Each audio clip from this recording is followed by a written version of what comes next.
Hi guys, last day ko sa Shuli. Ngayon ko nakatulog ako kaya nakalampas ako sa bus. Hindi sumakay ako ng train, pabalik sa trabaho ko na. Hindi na ulit ako bumalik sa bahay na tinutuloyan ko. Kasi wala na akong time. Hirap pala ng working student dito. Pero kakayanin dahil gustong mag-remain dito.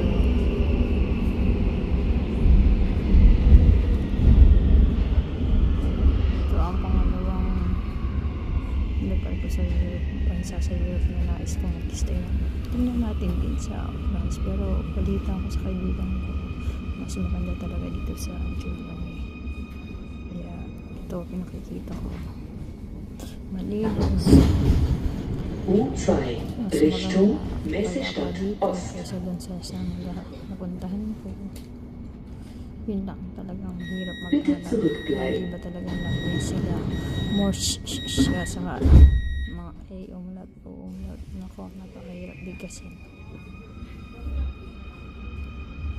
Kailangan talaga ng ipon pa ng mga words, tapos piliin ng mga verb. Ay nako, kung pwede lang kainin yung kinain ko na para may matakot sa isip ko ng anong lasa. Zur U3.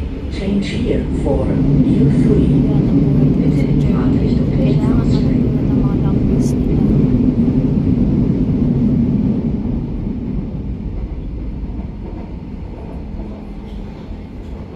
Salary, malang. Suklema, okay lang. Parehas din para sa Bologna.